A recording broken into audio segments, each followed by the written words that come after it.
Yo, what's going on, guys? Sekapoko here, bringing you another 7 Deadly Sins Grand Cross video. For this, we're going over the first global world boss, which is going to be Puringpu, and give you a detailed guide on how the fight works, as well as the entire fight breakdown on what you should do in each phase, and the team I'm using to fight, as well as the actual fight itself. So, guys, without further ado, let's go and jump right in.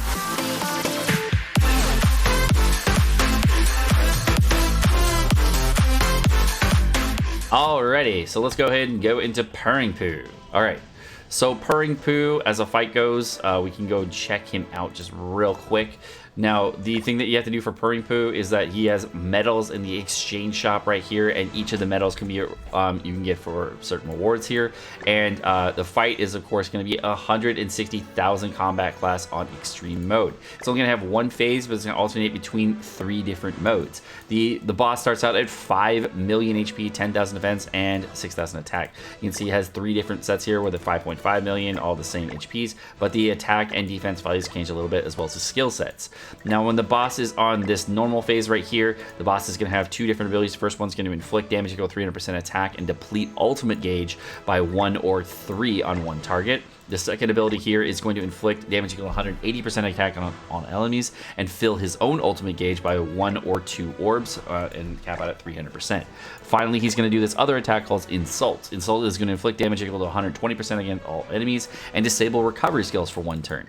He's also going to have an ultimate ability that's going to have weak points, so if you do have a cleanse mechanic that you want to throw up real quick before he does his ultimate, it will do less damage to you. The other phase, which is the orange phase over here, the orange phase is going to have different mechanics as well. It's going to have a detonate base ability, so it's going to do more damage per ultimate gauge that you do have, starting at 150 going to 250%. Second ability is going to be Smash Hands, going to remove stances from enemies, inflict damage equal to 120% attack, and disable the stance skills for 1 turn. It's going to go up to 180 at max. And then his other ability is going to have Ground Grind. Now, Ground Grind is going to inflict damage equal to 120% against all enemies and decrease defense-related stats by 20% for 2 turns. Now, like the first two things I just talked about right here, the boss will change stances after 3 turns here, and of course, the bosses when changing stances will get. The boss will change stances when taking 300,000 damage. So it will change to the orange phase if you do 300,000 damage or more, and it will go to the purple phase if you do after 3 turns. Now the purple phase we'll go over in just a minute, but first let's go over this one. This one will change back to the main phase, which is this one after 2 turns, and this one, of course, has decreased damage take from counters, uses the Ground Grind on the first turn, and then will also use Heavy Shouting every 2 turns. Heavy Shouting is this next ability that's going to prevent all enemies from ultimate gauge from filling up for 1 turn. Luckily, it's only 1 turn on this one, because that's otherwise super annoying. It also has an extra 3 abilities per turn, which is really cool. The boss also removes 1 debuff on the hero's turn at the start of the turn every single turn, and the boss is also going to be immune to all HP decrease and HP related stat decrease, coerce, and corrode effects, so you can't use D-melee to reduce his HP. Now, his ultimate ability in the orange phase is going to inflict damage equal to 350% attack against all enemies and decrease all skill ranks, then deplete ultimate gauge by the number of skill ranks decreased. The last thing for the boss is for the purple phase, and the purple phase right here is going to have the, of course, inflict damage equal to 210% attack up to 350 and poison enemies for 50% for 1 turn. Second ability for him is going to be Knife Hand. It's going to remove all buffs from enemies and inflict damage equal to 300% attack, and then cancel buffs and stances on the rank 2 of this and do 400% attack, which is a massive amount of damage. Now, the other abilities he has is Hard Shouting, of course, which is going to do sorry, that's not this one.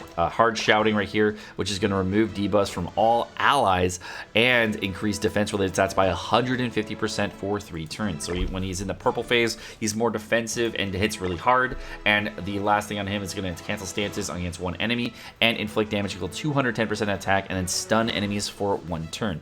So on the orange phase here, you got to be kind of wary of him because he does have this ground slam attack, but the thing he does is remove stances, so you can't really use any stance-based characters here to do anything. But he doesn't really have any buff removing effect characters, as you can see here.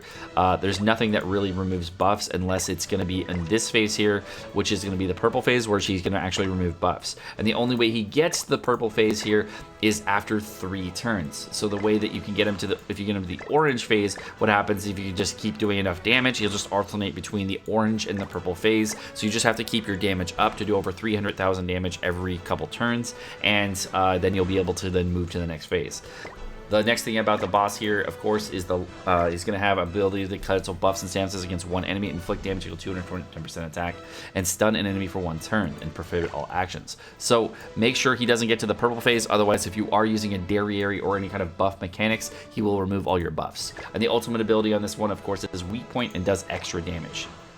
After 3 turns on the purple phase, he's then going to switch back to the pink phase, which is a normal base phase, and then just go back and forth. So you definitely want to make sure you're just continuously doing enough damage every few turns in order to make sure the boss does not go to the purple phase, and you consistently do lots of damage to him. The exchange shop this time around, of course, so we already went over my news video, but you get a lot of cosmetic upgrade rewards for special stuff, as well as part 2 SSR ticket. We're getting SSR medals, hammers, anvils, etc. Lots of SSR trick, and it looks like there's going to be an unrevealed item which they haven't actually added to the game yet. This will be coming later. Most likely this will be actually a cosmetic upgrade or a cosmetic set that's going to actually come at a later date. What I'm expecting here is this going to be for probably Easton or another original character, or potentially could be for Zeldris for his cosmetic sets. My guess though is it's going to be Easton, because what they did for the Evo Lilia event was they actually took out the Easton cosmetics out of the event, and they only put in the mono cosmetics because we were all asking, hey, where's Easton? My guess is that Easton's going to be on this banner right here, and they're actually going to get Easton on this banner as well as Easton cosmetics on this banner, so that you can actually get this all filled out. It's my first guess on what we're getting for the unrevealed item. And these other things that we're getting here, these are all different tavern cosmetic upgrades that we're getting for free, so they are very, very good if you don't have any already on your account. So in order to get these purple tickets, we have to do, I believe, SP Dungeon or some other things. So I'm going to go ahead. All right, so we got them from free stages, and then now we're going to go into the Puringpu event, and I'm going to go ahead and spawn it. See if we can get some people in with me. I'm not quite sure what the color is of the boss. I didn't actually see what the color was. Let's go ahead and invite some randoms, invite people on my friends list, invite more people from the knighthood, get some random people in here as well, and then we'll just start inviting random cities here. And then I guess I'll use just sea damage food right now. Good. I don't know if resistance food's gonna be better, but I'll just use it for now. It's fine. Got a full life of red. That's nice. All right, let's do this. Puringpu. All right, the first global world boss, first attempt. Sparkly Puringpu. I mean, well, there was still the Attack on Titan one, but whatever. All right, so yeah, you're basically using a very similar team as before. All right, we're gonna do that, and that. All right, again, he starts out in the pink phase here. Great. All right, already starting some hits on Jericho. Good, nice, big damage. Okay. All right. So get another ignite and then double Jerry here. Patiency on Esperon is nice. This is real nice. All right, he removed his remove the bleed debuff here, but that's fine. So we're gonna do this, and this. Nice.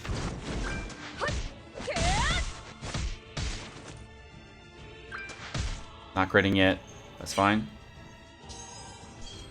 I don't have UR getting the Jericho, but I figured that we might do okay damage here.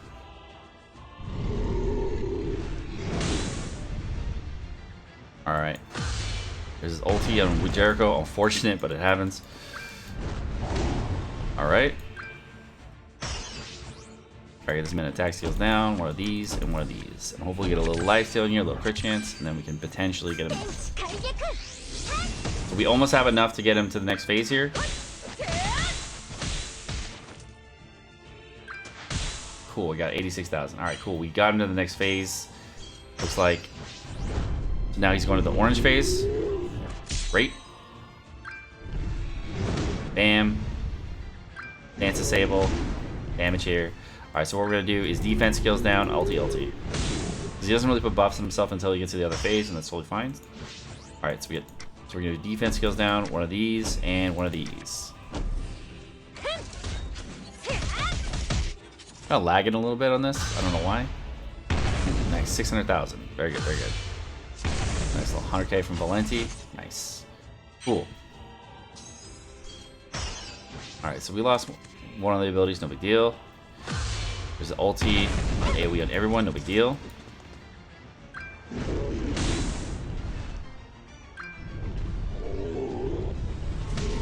Alright, ulti seal, no problem. Alright, so what I want to do here is bust out on Jericho anyways. So we're going to do Jericho, Jericho, and Jericho. Bam. And then we get some big crit damage here. Boom, 157. Boom, 96. Nice. We've done about 1.5 million so far. Pretty darn good. Alright, great.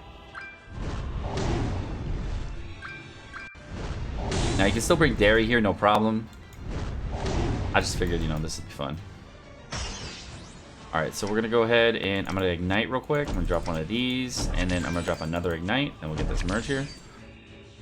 And then we can get the Eska ulti right afterward. Nice, not 120k. Great.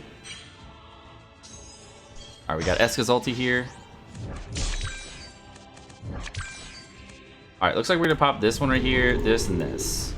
Should be good. I could do double Eska here, but I'm figuring I can probably get a crit here if I end up using this, the defense skills down here. I can probably get a little bit more damage out of it.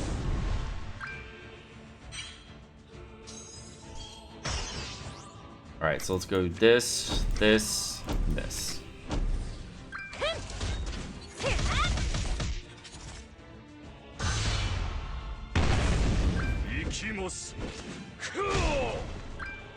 Alright, cool. Good damage there. Nice. All done. Very good. Super fast, super easy. Valenti, obviously so nice here, negating a shitload of the boss's damage. Like, the boss did almost no damage. Escanor doing great work here. You can take out Jericho for like SR Aaron or whatnot. But we did really good damage there. It was a pretty easy run, all said and done. Wasn't like a ton of things there. That 1.2 million hit there. We got some Jericho, nice and easy. Escanor not required. You could maybe use a Gil Thunder if you want to try to get a buff damage hit off, or maybe a Hellbrum. But that was basically Puringpu. It was super easy. Now we can use the exchange shop. We almost got enough to even buy the SSR tickets already. Get the cosmetic upgrades if we want to. But that's basically it for Puringpu. Alright guys, well, my name's Sekapoko. Thank you so much for watching. I hope you guys enjoyed this video. If you guys did enjoy the video, of course, like and subscribe, all the fun stuff. And you guys have a great rest of your day. Peace.